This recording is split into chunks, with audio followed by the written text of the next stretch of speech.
Hello.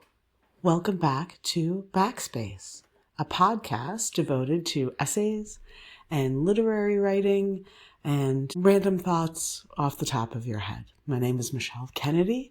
I am an author. I am a lover of essays.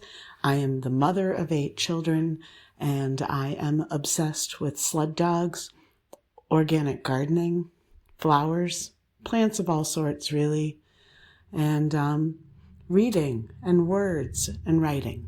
And I've spent most of my life reading words and writing them, and having children and gardening and all those other things. Today I am reading an essay that I wrote called Slow the Fuck Down. And it's something that I have told myself now for many years because I am kind of an anxiety-ridden freak. But lately I've noticed as I've taken on more work and I have a very active job and I've taken on a grandson who needs a place to live and incorporated him into our home. And I have 2 teenagers who are driving and going out and exploring college and doing all those things, and a husband and older children who sometimes require help, and a lot of different irons in the fire, a yard that needs tending, that I would rather tend than sometimes do all those other things.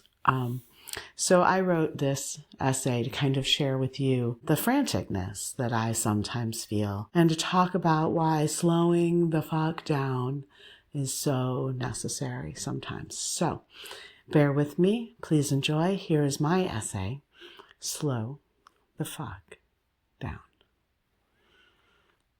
Slow the fuck down. This is my movement now. Slow the fuck down. I have to remind myself constantly, because these days my body can't keep pace with my brain. Not in my 50s, but once upon a time it could, and I burned out more than once. Slow the fuck down. Typing seems to be the only thing I can still do at the speed my brain demands. I get frantic. I've been frantic so many times. Sometimes you didn't see it because I'm an expert at masking chaos, but I feel it, like my body is revving for a race I didn't sign up for no reason at all. For years, life was frantic. By design or necessity. 8 kids, usually 4 or 5, sometimes 6, underfoot, baseball practice, theater rehearsals, a deadline looming, a crock pot I maybe turned on. Multitasking became my default. I've always been like this. Why do one thing when you can do 5 was always my mantra. Especially with a crowd of kids. However they got here, doing 5 things at once becomes your only option. Eventually, that pace becomes habit, and sometimes it's a good one. I get everybody up and out the door every morning, whether I'm sick or not. And I've been really sick. 5 days in maybe 33 years that I can remember. 3 with COVID, where I was down hard. 5 days that I did not get kids out the door. But I still got the backpacks packed, snow clothes dried, rides arranged, and then I crawled back to bed. But when I do crawl back to bed, if I'm not asleep yet, the self-doubt creeps in. Was I really that sick? Am I really that sick? Should I just get up? Can I still finish that grant? If I'm not dizzy to the point of collapse, I usually try to sit up and keep working. Why? Seriously, why?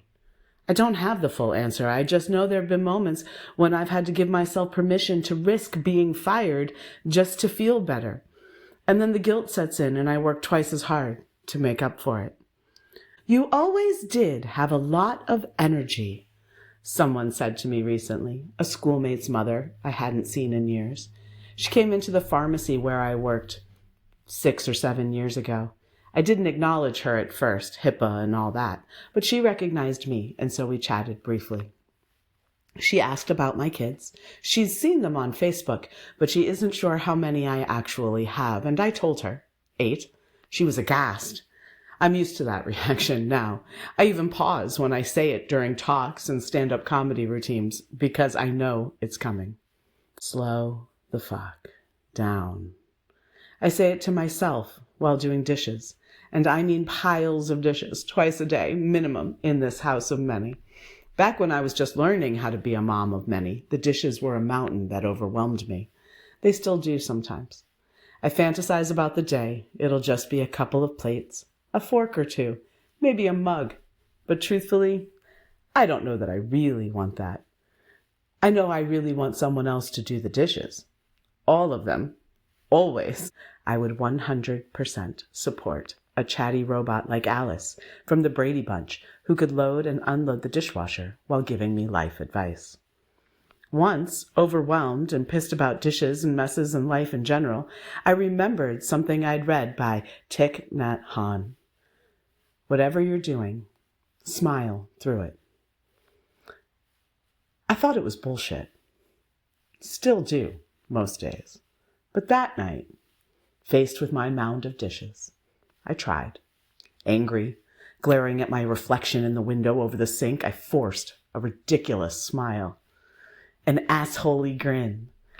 I held it, smirking like an idiot. Then the smile softened. Eventually, it became real. I washed every damn dish, still smiling. My toddler tugged at my leg and I bent down with dripping hands, already smiling, not because I had to, but because something had shifted. And yeah, damn you, Thich Nhat Hanh, it worked. Not in a you'd be prettier if you smiled kind of way, but in a this is my life and I'm grateful kind of way. Even if it's not where I want it to be, even if it's not the future I imagined, it's now and I'm good with that. Because I'm not where I was. However fast or slow I got here, I'm here, and I get to shape tomorrow. It's hard living a life that doesn't feel like the one you meant to live. I worked hard to get here, and still sometimes I wonder, is this it? Is this what I was meant for? I imagine freedom, solitude, but then I remember I've been a parent for 33 years. I have 8 kids, and now a grandson, a middle schooler, teens. My ex-husband of 23 years walked out 5 years ago, just before Christmas, and never came back. Never even called the kids. So solitude is not really an option for me. To be fair, I had been trying to get him to go. The divorce was in motion, but the way he left, emptying accounts, disappearing without a word to the kids, it was brutal. More brutal than the cheating, because that wasn't just about me. That was about them. That was abandonment. Slow the fuck down. Sometimes I can't. My breathing speeds up. The sobs come fast. How do I do this alone? How do I feed and clothe and house 5 kids by myself? It's impossible. It's impossible. And yet I did it. I had a good job. Friends brought firewood when the furnace broke and snow buried my deep driveway. Pause. Go back. I had a good job. I was lucky. Friends brought firewood when the furnace broke the same week that he left. Snow buried my very steep driveway that same week also, and someone showed up with a tractor. I sold an old camera to buy Christmas presents. My job gave me $1,000 to fix my furnace. Slow the fuck down.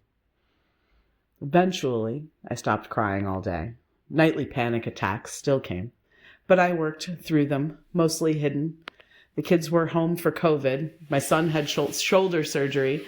The dog had 12 puppies, all within weeks of the leaving. So we slowed down. We played games. We stayed up too late. I took Zoom calls while they slept in. I smiled. Sometimes I screamed. Sometimes I beat the shit out of a rock wall with a stick. But I kept going.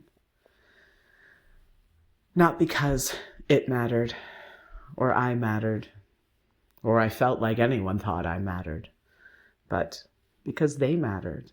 And there was no way in hell that after their father left them without so much as a goodbye, I was ever going to be anywhere but right here.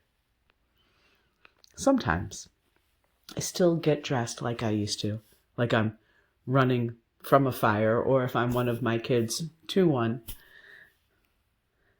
I frantically hop into my leggings, racing to meet some arbitrary self-imposed schedule of working out and lifting weights and running.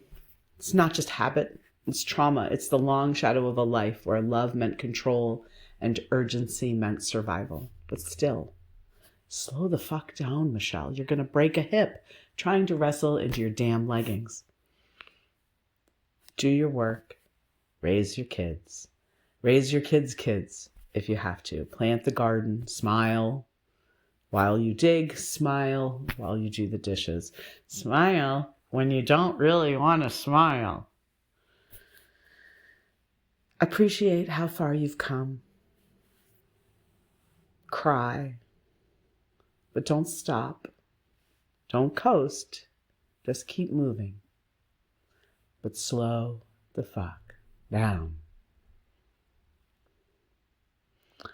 Okay. Well, that is that essay. I hope you enjoyed it. I actually really enjoyed writing this one. I say this to myself a lot, and it means a lot to me. And I hope it gives you a little bit of brightness in your day, or just a little bit of an idea that sometimes we really do feel frantic and like we got to go, go, go. You know what? Just slow down. It's all good. Things will happen when they're meant to happen. If you can get through this day with a couple of clean dishes and some clean underwear, and you got your work done, or you picked up your kids, or you did whatever, be grateful for that. Or you just got in the shower, be grateful for that. And just keep moving. It's all we've got sometimes. I want to know how it ends. Don't you? Well, thank you for joining me. I hope I didn't bore you too much. If I did, hopefully you turned this off and I didn't make you suffer. Have a wonderful day. Please join me for other essays. They're not all mine, I promise. Take a look back in the archives at mishkennedy.com/podcast, or go to YouTube, Amazon, Apple, all those places all have this podcast. There's a lot of really interesting essays back there. David Foster Wallace, Joan Didion, lots of my favorite writers who weren't in a time when they could read these out loud, where there wasn't really a platform for reading these essays out loud and getting them out there. And that's kind of my mission. I want you to hear some great writers. And if you write, submit something. I would love to have you read your work on this podcast. Thank you so much. Have a wonderful day.